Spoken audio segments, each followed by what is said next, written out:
Hello friends, कैसे आप सब लोग। आप मेरा वीडियो लेक्चर देख के बहुत अच्छे से पढ़ भी रहे हो और मुझे टाइम टू टाइम होमवर्क भी सेंड कर रहे हो, तो वो देख के मुझे बहुत ही अच्छा लग रहा है। ओके, तो लास्ट वीडियो लेक्चर में हमने प्रॉपर्टीज ऑफ द डिटर्मिनेंट और एग्जाम्पल 6 to 10 इतना किया था। Example number 6 to 10। आज हम एग्जाम्पल नंबर 11 से लेके 15 तक देखेंगे। Okay, example number 11 to 15। Okay, ध्यान से देखना। मैंने बोला था हमने जितनी भी प्रॉपर्टी पढ़ी है वो सारी की सारी प्रॉपर्टी का यूज अभी हम सीखने वाले हैं। मतलब उस पर डिपेंडेंट जितने भी सम है पूरे चैप्टर में, एग्जाम्पल नंबर 6 से लेके 15 और एक्सरसाइज 4.2, वो पूरी की पूरी एक्सरसाइज और पूरे के सारे एग्जाम्पल वो प्रॉपर्टी पे डिपेंडेंट है। ओके, तो आई होप कि प्रॉपर्टी तो आपको अच्छे से समझ में आ गई है। तो अभी प्रॉपर्टी पे डिपेंडेंट जो सम है वो अभी हम करने जा रहे हैं। ओके, तो ध्यान से देखना। सारे के सारे सम इजीली कैसे सॉल्व हो सकते हैं वो उसकी मैं एक ट्रिक सिखाने वाला हूँ। मतलब आपको वो ट्रिक आ जाएगी तो आपको सारे के सारे सम एकदम इजीली सॉल्व हो जाएंगे। मतलब आपको सम देखते ही आपको पता चल जाएगा कि हमको इसमें करना क्या है। ओके, तो एकदम ध्यान से सुनना। एग्जाम्पल नंबर 11, 3x3 यानी कि 3/3 थर्ड ऑर्डर डिटर्मिनेंट आपको दिया हुआ है। ओके, क्या है देखो, a plus B, a plus B plus C, second row 2a, 3a plus 2b, 4a plus 3b plus 2c, 3a, 6a, 3b, 10a plus 6b plus 3c equal to क्या है, a cube. Okay, तो जो भी हमको determinant दिया हुआ है यानी कि जो भी हमें डेल्टा दिया हुआ है वो पहले अच्छे से लिख लो, यानी कि LHS। हमको RHS में क्या प्रूव करना है, a क्यूब। हमको आंसर क्या लाना है, a क्यूब। तो पहले हमने क्या लिख लिया, LHS। ओके, ऐसे कोई भी समय जब भी आपको LHS equal to RHS prove करना है वो भी प्रॉपर्टी का यूज करके, जब भी ऐसे कोई समय तब आपको पहले सोचना है कि तुम कोई भी रो या कॉलम में मैक्सिमम जीरो कैसे ला पाओगे। अगर मैक्सिमम जीरो आपने ला दिया तो उसका एक्सपांड करना बहुत ही इजी हो जाएगा। तो सबसे पहले आपको ये सोचना है कि आप मैक्सिमम जीरो कैसे ला सकते हो। क्या सोचना है, मैक्सिमम जीरो कैसे ला सकते हो। अगर आपको इतना आ जाएगा कि मैक्सिमम जीरो कैसे लाना है तो सारे के सारे सम आपके लिए इजी हो जाएंगे। ओके, तो इसमें भी हम ये सोच रहे हैं कि अगर मेरे को इधर a दिया हुआ है, इधर कितना दिया हुआ है, 2a दिया हुआ है, इधर कितना दिया हुआ है, 3a दिया हुआ है, तो मैं इधर जीरो कैसे ला सकता हूँ। तो आपको अच्छे से अभी पता चलने लगा होगा कि अगर a को यानी कि फर्स्ट रो को -2 से मल्टीप्लाई करके, किससे मल्टीप्लाई करके, -2 से मल्टीप्लाई करके हम कहाँ ऐड कर दे, R2 में यानी कि सेकेंड रो में, और फर्स्ट रो को -3 से मल्टीप्लाई करके थर्ड रो में मल्टीप्लाई कर देवे यानी कि ऐड कर देवे। ओके, ध्यान से देखो। फर्स्ट रो को यानी ये R1 उसको किससे मल्टीप्लाई किया, -2 से, और कहाँ ऐड कर दिया, R2 में। ओके, वंस अगेन कि फर्स्ट रो यानी R1 को -2 से मल्टीप्लाई करके R2 में ऐड कर दिया। ओके, अभी वही प्रोसीजर R3 में करनी है, लेकिन R3 में कितने a दिए हुए, 3a। इसमें कितने दिए हुए थे, 2a। 2a था तो -2 से मल्टीप्लाई किया, 3 है इसलिए -3 से मल्टीप्लाई किया। समझ में आ रहा है। तो R1 को -3 से मल्टीप्लाई करके R1 में ऐड कर दिया। ओके, समझ में आ गया। वंस अगेन R1 को -3 से मल्टीप्लाई करके R3 में ऐड कर दिया। तो R1 को मल्टीप्लाई करके R2 में ऐड किया है और R1 को मल्टीप्लाई करके R3 में ऐड किया है। तो R1 को तो कोई फर्क नहीं पड़ने वाला है, मतलब R1 एज इट इज। चलो, a plus B, a plus B, a plus B plus C, a plus B plus C. चलो, अभी प्रोसीजर हम लोग स्टार्ट कर रहे हैं। जो हमने प्रोसेस की वो मैं आपको दिखा रहा हूँ कि फर्स्ट रो a उसको -2 से मल्टीप्लाई किया तो इधर कितना हो जाएगा, -2a। क्या हो जाएगा, -2a। -2a को कहाँ डालो, इधर। तो 2a -2a क्या हो गया, 0। ओके, अभी नेक्स्ट इसको R1 पूरी R1 को -2 से मल्टीप्लाई करना है, मतलब इधर भी क्या हो जाएगा -2a -2b। तो इधर ऐड करेंगे तो 2b तो कट हो जाएगा, तो 3a -2a कितना है, ये बचेगा 1 है। ओके, फिर कितना है a प्लस बी प्लस सी, तो इधर क्या हो जाएगा -2a -2b -2c, उसको इसमें ऐड कर दिया तो 4a -2a कितना बचा 2a, 3b -2b कितना बचा 1b, और 2c -2c तो क्या हो गया 0, मतलब 0 तो लिखना ही नहीं है हमको। गेटिंग? ओके, तो जैसे R2 पे किया वैसा हम किस पे कर रहे हैं R3 पे। ओके, कि फर्स्ट रो को -3 से मल्टीप्लाई करो, किससे -3 से। अगर हम -3 से मल्टीप्लाई करें तो ये क्या हो जाएगा -3a हो जाएगा। -3 से इसको भी मल्टीप्लाई करो तो क्या हो जाएगा -3a -3b। -3 से लास्ट वाले को भी मल्टीप्लाई करो तो क्या हो जाएगा -3a -3b -3c। और भाई तीनों को R3 में ऐड करो तो देखो 3a -3a क्या हो गया 0। वंस अगेन मैं बता रहा हूं कि 3a -3a क्या हो गया 0। अभी 6a प्लस 3b है हमारे पास R3 में, हमने a -3a एंड -3b क्या किया ऐड किया, तो -3b और प्लस 3b क्या हो जाएगा कट, 6a -3a कितना बचा 3a। ओके, इधर देखो plus 3c -3c cut, 10a -3a तो 7 है, 6b -3b क्या हो गया 3b। ओके, 6b -3b तो 3b। ओके, यानी कि मैक्सिमम 0 आ गए। देखो क्या आ गया मैक्सिमम 0। अभी मैक्सिमम 0 आ गए तो इधर से आप एक्सपांड कर सकते हो। आप इजीली इधर फर्स्ट कॉलम से, मतलब फर्स्ट कॉलम के रिस्पेक्ट में एक्सपांड कर देंगे। मतलब देखो सिर्फ आपको एक ही सॉल्व करना पड़ेगा ए से, ये दोनों तो क्या है 0 0, मतलब उसके कोएफिशिएंट भी क्या आएंगे 0 0, मतलब एक का ही सॉल्यूशन देना पड़ेगा। ओके, मतलब आंसर डायरेक्टली आ जाएगा। लेकिन अभी भी ये देखो ये 2a b है, मतलब ये बड़ा है ये भी बड़ा है, इसको और छोटा कर दिया कि जब हम इवेल्यूट करें तब हमको ज्यादा कैलकुलेशन करने की दिक्कत ना आ रहा है। ओके, तो R3 इधर देखो b कितना है 1 है, इधर b कितने है 3 है, तो R2 को देखो R2 को किससे मल्टीप्लाई किया है -3 से, और किसमें ऐड कर दिया R3 में। R2 को -3 से ऐड करके R3 में ऐड कर दिया। देखो 0 को मल्टीप्लाई करेंगे तो 0 का क्या रहेगा 0, a को मल्टीप्लाई करें तो क्या हो जाएगा -3a, तो -3a को इधर डाल दिया तो क्या हो गया है 0 हो गया है।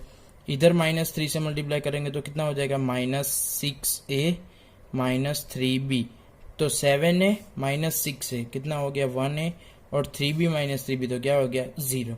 मतलब अभी डिटर्मिनेंट बिल्कुल छोटा हो गया। अभी आपको इवेल्यूट करना होगा तो आप इजीली कर पाओगे। ओके, समझ रहे हो आप? ओके, तो चलो नाउ एक्सपांडिंग अलोंग, यानी कि विथ रिस्पेक्ट टू C1, हमको C1 को कैलकुलेट करके, मतलब C1 को कंसीडर करके हम एक्सपांड कर रहे हैं। तो देखो a 0 आएगा, a 0 है मतलब उसका कोफिशिएंट 0 आएगा। अभी के क्या आएगा a, तो a जिसमें है उसको बंद कर दो। उसके अलावा क्या दिख रहा है आपको a 2a plus b 0a, तो a 2a plus b 0a। Okay, a as it is a into a square minus 0 into something 0, a into a square क्या आ गया a क्यूब, यानी कि delta equal to a cube. तो ये रहा delta equal to a cube, हमको वही तो प्रूव करना था। लेकिन अगर आप बोल रहे कि सर ये C1 से एक्सपांड किया वो कुछ समझ में नहीं आया, कैसे करना है C1 से एक्सपांड, मतलब क्या, हमने तो हर बार R1 से यानी कि फर्स्ट रो के रिस्पेक्ट में ही एक्सपांड किया हुआ है। तो क्या करना है, अगर आपको C1 से एक्सपांड करना समझ में नहीं आ रहा है तो पूरे के पूरे डिटर्मिनेंट को RI टू CI कर दो। RI टू CI मतलब प्रॉपर्टी नंबर 1, कि अगर तुम प्रॉपर्टी नंबर 1 अगर तुम सारी की सारी रो को कॉलम में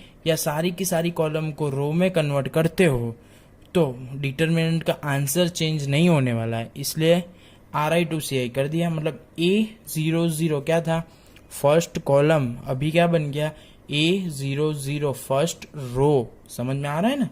चलो A प्लस B A 0 क्या था सेकेंड कॉलम, क्या बन गया सेकेंड रो। ये क्या है, थर्ड कॉलम, क्या बन गया, थर्ड रो।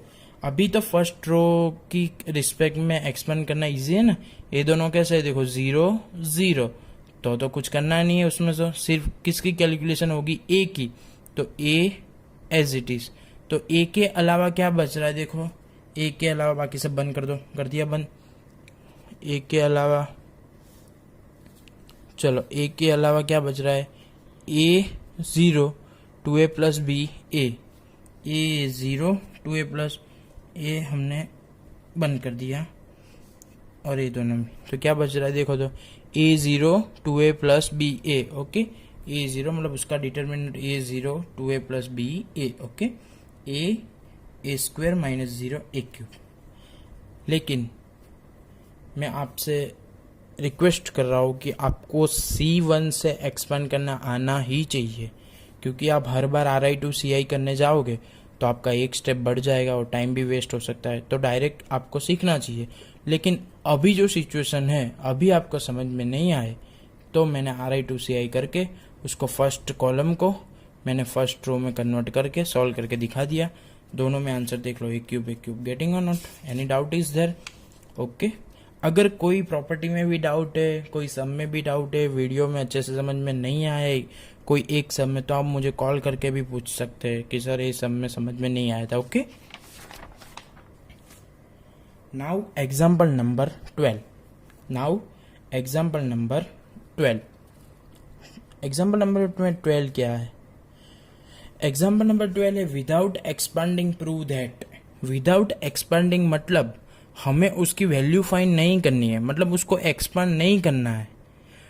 एक्सपांड किए बिगर, यानी कि विदाउट एक्सपांडिंग, यानी कि प्रॉपर्टी का यूज करके हमको उसका आंसर लाना है, ओके। फॉर गुजराती मीडियम, વિસ્તરણ કર્યા વગર એટલે કે નિશ્ચાયકની કિંમત શોધ્યા વગર આપણે એનો 0 જવાબ લાવવાનો છે। વિસ્તરણ કર્યા વગર એટલે આપણે ડાયરેક્ટ કિંમત શોધવાનું સ્ટાર્ટ કરી દેવાનું નહીં, એના ગુણધર્મોનો ઉપયોગ કરવાનો। ફોર ધ इंग्लिश मीडियम हमको एक्सपांड नहीं करना है, हमको उसकी प्रॉपर्टी का यूज करना है, ओके। तो देखो डेल्टा इक्वल टू क्या है, x plus y plus z plus x, z x y 1 1 1। बहुत इजी है। डिटर्मिनेंट का आंसर 0 कब आता है, एक बार सोचो कि डिटर्मिनेंट का आंसर 0 कब आता है। तुम कब डायरेक्ट बोल सकते हो कि डिटर्मिनेंट का आंसर 0 आएगा, जब डिटर्मिनेंट में कोई भी 2 रो या 2 कॉलम इक्वल हो जाएगी तब। गेटिंग और नॉट। प्रॉपर्टी नंबर 3, जब आप बोलोगे कि सर डिटर्मिनेंट में 2 रो इक्वल है या 2 कॉलम इक्वल है, तो मैं बोलूँगा कि डिटर्मिनेंट का आंसर 0। तो हम इस डिटर्मिनेंट का आंसर क्या लाना है, 0। तो हमें कुछ भी करके उसकी 2 कॉलम कैसी करनी पड़ेगी या 2 रो कैसे करनी पड़ेगी, इक्वल। तो हो सकती है, ट्राई करो। चलो इधर क्या है, x प्लस वाई, उसके पास क्या नहीं है, z नहीं है। इधर क्या है, y प्लस जेड, उसके पास क्या नहीं है, x नहीं है। इधर देखो z प्लस एक्स, उसके पास क्या नहीं है, y नहीं है। तो सेकेंड रो को R1 में, यानी कि R1 प्लस R2, मतलब दोनों रो का क्या कर देंगे हम, एडिशन, ओके। तो देखो R1 पे अप्लाई करना है, क्या करना है, R1 प्लस R2, मतलब R2 को R1 में ऐड करना है, ओके। देखो डेल्टा इक्वल टू क्या हो गया, x प्लस वाई, वो तो था ही, नीचे से क्या आ गया, z, y प्लस जेड तो था ही, नीचे से क्या आ गया, x, z प्लस एक्स तो था ही, हमने क्या ऐड कर दिया, y, ओके। तो देखो x y z, यानी तीन कैसे हो गए, इक्वल है, तो हम उसको क्या ले सकते हैं, कॉमन। तो इधर कॉमन आ जाएगा, तो क्या बचेगा, 1 1 1, यानी फर्स्ट रो भी क्या हो गई, 1 1 1, थर्ड रो भी 1 1 1, यानी कि R1 इक्वल टू R3, यानी कि दोनों रो कैसी है, इक्वल। अगर 2 रो 2 कॉलम इक्वल है तो determinant is 0। So x plus y plus z into 0, तो आंसर भी 0। गेटिंग, अच्छे से समझ में आ गया आपको, ये बहुत इजी सम था। अभी एग्जाम्पल नंबर 13, मैंने बोला था अगर आपको प्रॉपर्टी के यूज करके सम करना है तो आपको मैक्सिमम क्या लाना है, तो 0 लाना है। तो मैक्सिमम 0 कैसे लाना है वो आपको सोचना है। ओके, तो देखो example number 13, evaluate delta 1 1 1 A B C B C C A B. तो इधर 0 कैसे ला सकते हो, बोलो सोचो, इधर 0 आप कैसे ला सकते हो। तो हाँ, R2 को R1 में से माइनस करें, यानी 1 माइनस 1 क्या आ जाएगा इधर 0, फिर R2 माइनस R3, यानी कि इसको भी इसमें से माइनस करें तो भी। ओके, तो ध्यान से देखो, R2 minus R1 and R3 minus R1। चलो फर्स्ट तो as it is 1 A B C, हमने क्या किया, R2 यानी 1 माइनस 1 क्या हो जाएगा 0, फिर B माइनस A, एरा देखो 1 minus 1 0, B minus A, C A minus B C A minus B C. Okay, यानी कि सेकेंड रो में से फर्स्ट रो को माइनस कर दिया, सेकेंड रो में से फर्स्ट रो को क्या कर दिया, माइनस। अभी same procedure in third row, R3 minus R1। अभी हम थर्ड रो में से फर्स्ट रो को क्या करेंगे, माइनस। पहले हमने क्या किया, सेकेंड रो में से फर्स्ट रो को माइनस किया, अभी हम थर्ड रो में से फर्स्ट रो को क्या कर रहे हैं, माइनस। तो 1 माइनस 1 क्या आ जाएगा 0, फिर C माइनस A, फिर A B minus B C, क्या A B minus B C. Okay, next step देखो 1 0 0 1 0 0, A B minus C minus as it is, B C as it is. इसमें से कुछ कॉमन निकल सकता है, हाँ C निकल सकता है, लेकिन अगर हमने C को कॉमन निकाला तो इधर क्या बचेगा, A माइनस बी, लेकिन इधर क्या है, B माइनस है, तो हमको भी इधर B माइनस ए चाहिए। क्यों, क्योंकि इधर से भी पूरा ब्रैकेट B माइनस है, B माइनस है, B माइनस है कॉमन निकल सकता है, इसलिए हमको इधर क्या लाना है, B माइनस है। तो मैं C नहीं कॉमन निकालूंगा, क्या कॉमन निकालूंगा, माइनस C कॉमन निकालूंगा, तो B माइनस ए है, उसकी जगह पे क्या हो जाएगा, A माइनस बी। ओके, इधर भी minus B common, C minus A. Okay, तो ध्यान से देखो, फिर इधर से 1 A B C 0 0 B minus A C minus ए, तो इधर B माइनस ए B माइनस ए C माइनस ए C माइनस ए कॉमन आ जाएगा, इधर B माइनस ए C माइनस ए क्या आ गया, कॉमन। तो इधर क्या बचेगा 0 1 0 0 A 1 1, और इधर क्या बचेगा B C minus C minus B, ये दोनों ब्रैकेट तो क्या आ गए, कॉमन। B माइनस से C माइनस से क्या आ गए, कॉमन। ओके, अभी मैंने बोला था 0 कहाँ है, फर्स्ट कॉलम में, यानी कि 1 0 0, तो हम एक्सपांड भी कहाँ से करेंगे, फर्स्ट कॉलम से। अभी आपको फर्स्ट कॉलम से नहीं आता है तो आप RI to CI करके फर्स्ट रो में कन्वर्ट करके भी कर सकते हो, लेकिन मैंने बोला था लास्ट में कि आपको फर्स्ट कॉलम से भी सीखना पड़ेगा, क्योंकि ये आपके लिए अच्छा है। ओके, तो चलो फर्स्ट कॉलम से ही करते हैं। ए तो दोनों 0 है, देखो 0 0 है तो उसका कुछ आने वाला है नहीं, बाकी सिर्फ किसका है, 1 का।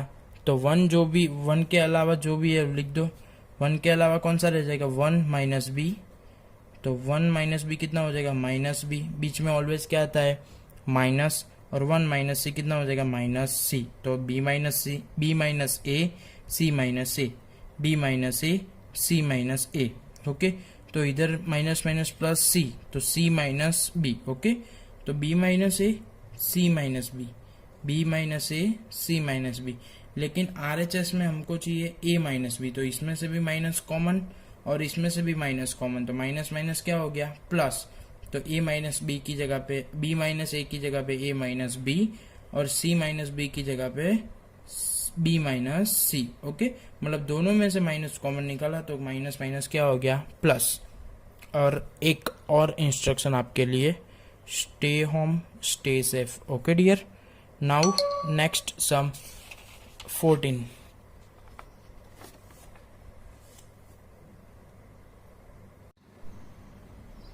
चलो friends, example number 14। Example number 14 में हमें क्या प्रूव करना है देख लेते हैं। चलो, B plus C A B C plus A B C A plus B equal to क्या प्रूव करना है, 4ABC। Okay, 4ABC। मैंने पहले ही बोला था कि अगर प्रॉपर्टी का यूज करके कोई सम करना है तो मैक्सिमम 0 लाने का ट्राई करना है। मैं एवरी सम में ये बात बोल रहा हूँ, तो आप उससे अच्छे से ध्यान में लेके सुनना कि मैक्सिमम ज़ीरो लाना है। क्या लाना है? Maximum zero. तो इसमें ज़ीरो कैसे आ सकता है? देखो, कोई आपको कुछ आइडिया आ रहा है? पहले सोचना, फिर वीडियो में आगे देखना। पहले खुद ही देख के सोचना कि इसमें से ज़ीरो कैसे लाया जा सकता है। ओके, तो देखो मैं ही आपको अभी तो बता रहा हूँ कि ये फर्स्ट रो देखो, बी प्लस सी दिया हुआ है, बी प्लस सी है, और इधर क्या है? बी और सी। तो फर्स्ट रो में से इन दोनों रो को मैं माइनस कर देता हूँ। फर्स्ट रो में से दोनों रो को क्या कर दूंगा? माइनस, यानी बी प्लस सी है, इधर माइनस बी माइनस सी, तो क्या हो जाएगा? इधर ज़ीरो, मतलब इधर क्या आ जाएगा? ज़ीरो। बाकी के ये दो बच जाएंगे और ये दोनों को लेकर मैं क्या कर दूंगा? एक्सपांड। तो मेरा आंसर मिल जाएगा मेरे को 4ABC। तो आंसर कैसे मिलता है हम देखते हैं। चलो, मैंने बोला था वैसे ही फर्स्ट स्टेप किया है कि R1 में से R2 और R3 को क्या कर दिया? माइनस। इधर लिखा हुआ है देखो, R क्या प्रोसीजर की है? R1 minus R2 minus R3, यानी कि फर्स्ट रो में से दोनों रो को क्या कर दिया? माइनस। तो इधर क्या था? B प्लस सी, तो B प्लस सी माइनस बी माइनस सी। इधर क्या था? सिर्फ A। हाँ, ध्यान से देखना, सिर्फ क्या है? A। और इन दोनों को माइनस किया तो इन दोनों की साइन क्या हो जाएगी? नेगेटिव, यानी माइनस सी माइनस ए माइनस सी। इधर क्या है? A, तो उसके इन दोनों की साइन भी कैसे हो जाएगी? चेंज, माइनस बी माइनस ए माइनस बी। ओके, तो फर्स्ट रो में से यानी कि R1 में से दोनों रो को क्या कर दिया? माइनस, यानी R1 minus R2 minus R3। Okay, तो बी कट, सी कट, यानी क्या हो गया? Zero. A cut, minus C, तो क्या हो गया? -2C। A minus A cut, minus B, तो क्या हो गया? -2B। बाकी दोनों row as it is, C plus A C, B. Okay, अभी मैक्सिमम जीरो कौन सी रो में? फर्स्ट रो में। तो अभी हम एक्सपांड किसकी रिस्पेक्ट में करेंगे? फर्स्ट रो की रिस्पेक्ट में। Okay, 0 -2C -2B, B C plus A B, C A plus B. Okay, चलो स्टार्ट करते हैं।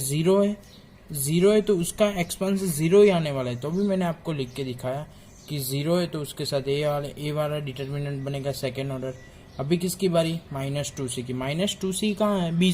बीच में ऑलवेज होता क्या है? माइनस, लेकिन ये एलिमेंट कैसा दिया हुआ है? Already minus. तो माइनस माइनस क्या कर दिया मैंने? देखो, +2C। गेटिंग और नॉट? Okay, +2C।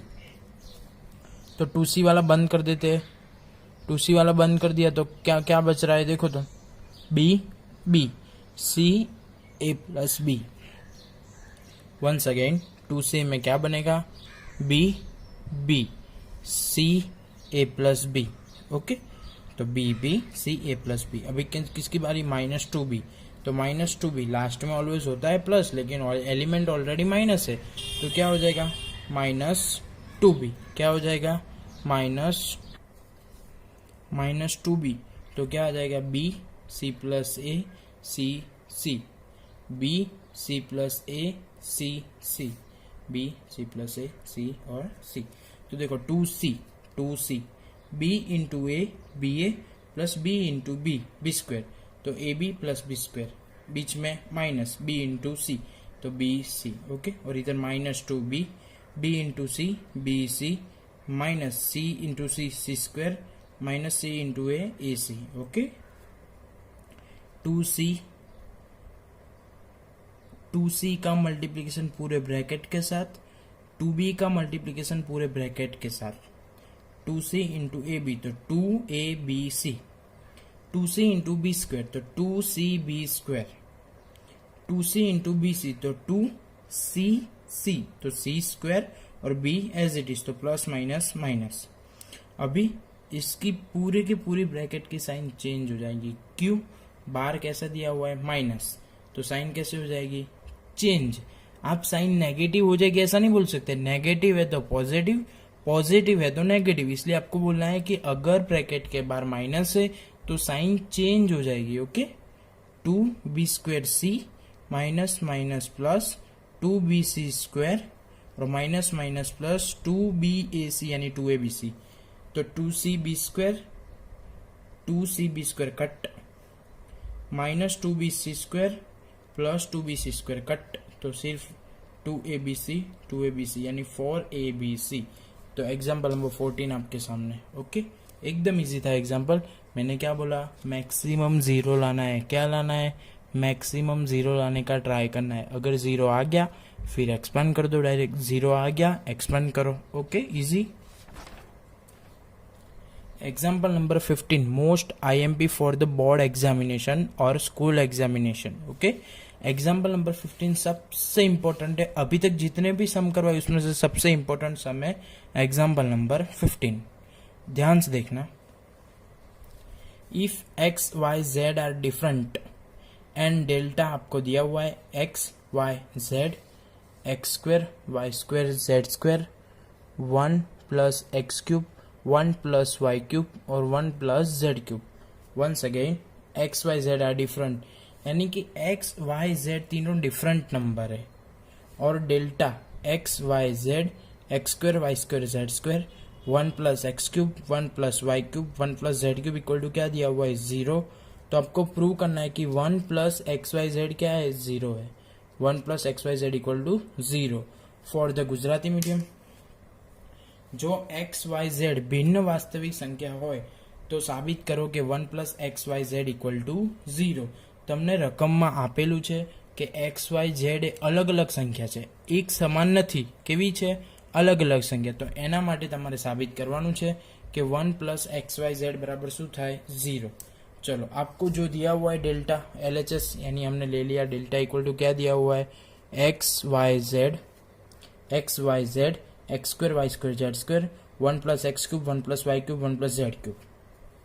ओके, आपको याद ही है प्रॉपर्टी नंबर 5 कि अगर डिटर्मिनेंट में कोई भी कॉलम या कोई भी रो के एलिमेंट को दो टर्म के एडिशन में दिखाया हुआ है तो आप उसको अलग बांट सकते हैं। लेकिन इसलिए देखो x y z x² y² z², x y z x² y² z², first क्या है 1 1 1 1 1 1, फिर x y z x² y² z², x² y² z², x³ y³ z³, x³ y³ z³। Okay, यानी ये डिटर्मिनेंट को हमने अलग कर दिया।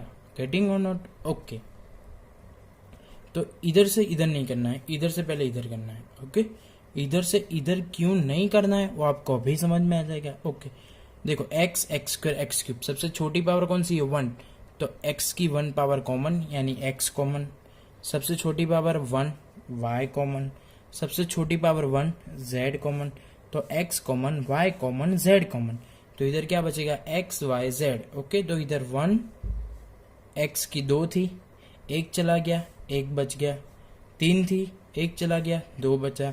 जैसा x में हुआ वैसा सेम y में 1 y y², वैसा सेम z में 1 z z²। ओके, अभी मुझे ऐसा डिटर्मिनेंट चाहिए। इधर क्या है 1 1 1 है, x y z है, x² y² z² है, इधर भी सेम वही है लेकिन आगे पीछे है। तो मेरे को इसको अरेंज करना है, ये थर्ड कॉलम जो है उसको 1 पे लाना है।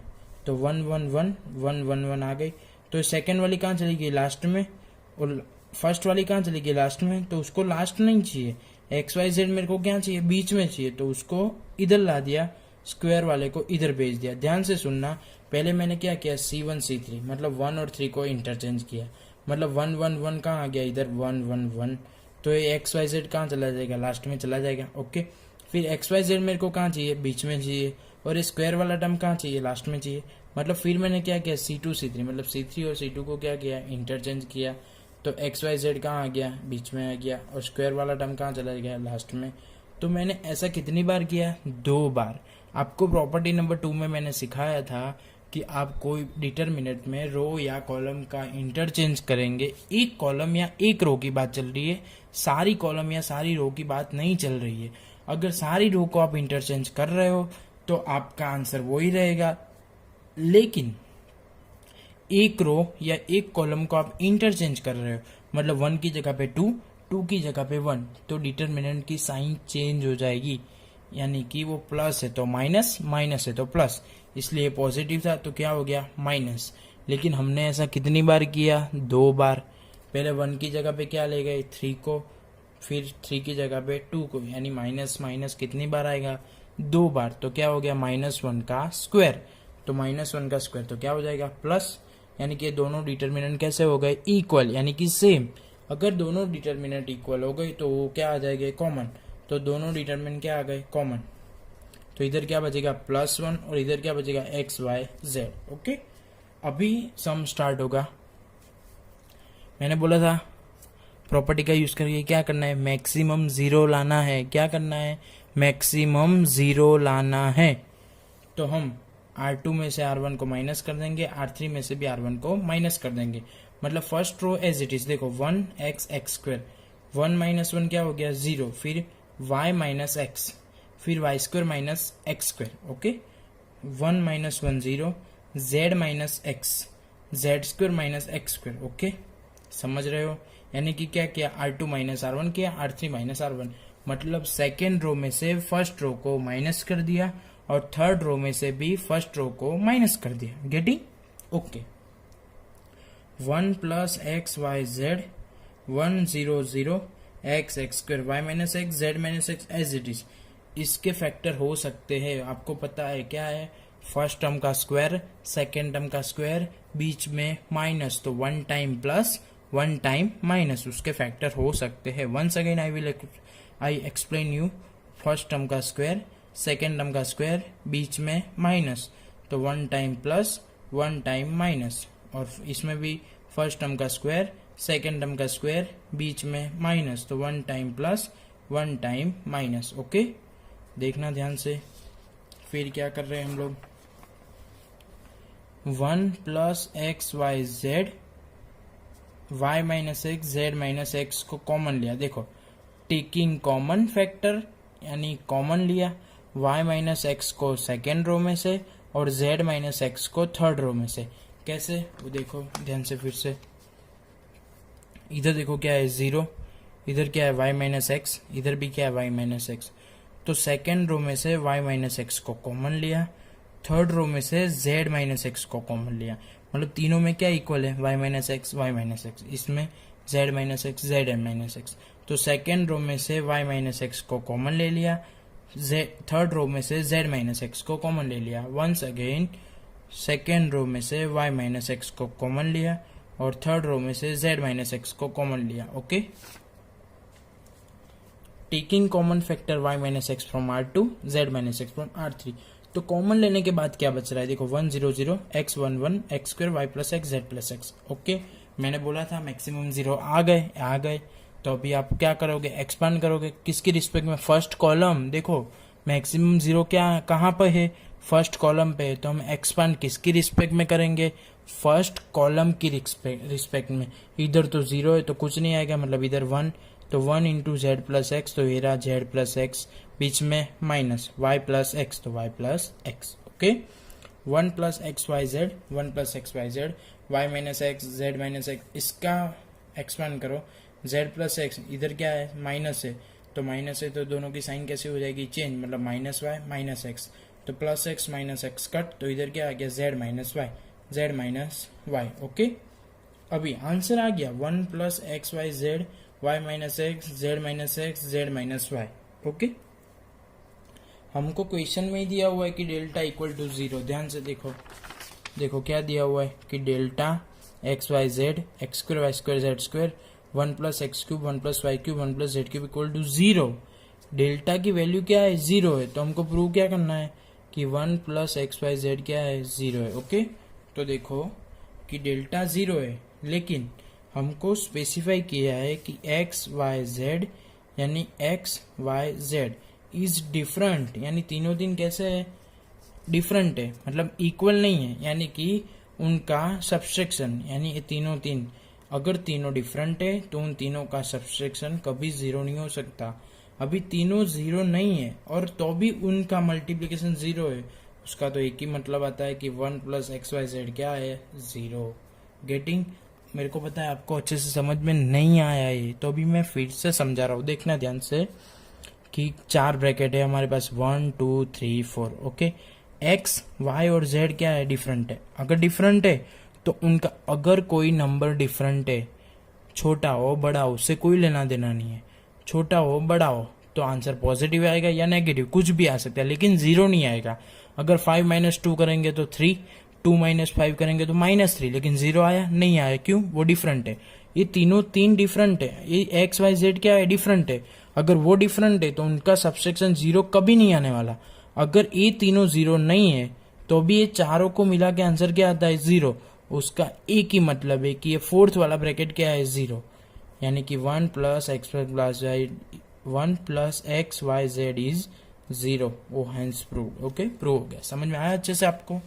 फिर से बता रहा हूँ कि 4 डिजिट है, 4 ब्रैकेट दिए हुए, उसमें से चारों का मल्टीप्लिकेशन 0 है। उसमें से आपको बता दिया कि 3 0 नहीं है, तो उसका मतलब क्या हो? चौथा 0 है, तभी उसका मल्टीप्लिकेशन क्या हो जाएगा? 0 हो जाएगा। गेटिंग और नॉट? ओके, तो 3 ब्रैकेट 0 नहीं है, क्यों? वो तीनों तीन की डिजिट डिफरेंट है तो उनका सबसेक्शन कभी 0 नहीं हो सकता। अगर उनका सबसेक्शन 0 नहीं हो सकता तो उसका एक ही मतलब है, वो फोर्थ वाला है, वो क्या है? 0 है। फोर्थ वाला कौन सा है? 1 + x y z = 0। वो ही हमें प्रूव करना था। Getting? Example number 16, last of this lecture. Okay, example number 16 last है, इसके बाद एक्सरसाइज स्टार्ट हो जाएगी, एक्सरसाइज 4.2। लेकिन आपने एक्सरसाइज 4.2 के पहले मोस्ट आईएमपी टॉपिक वाले सम कर दिए, तो आपको एक्सरसाइज इजी लगेगी। ओके, ध्यान से देखो, हमको प्रूव क्या करना है? 1 + a 1 1 1 1 + b 1 1 1 1 + c प्रूव करना है। a b c 1 1/a 1/b 1/c। Okay, पहला हमारा ट्राई कौन सा रहता है? मैक्सिमम 0 लाने का।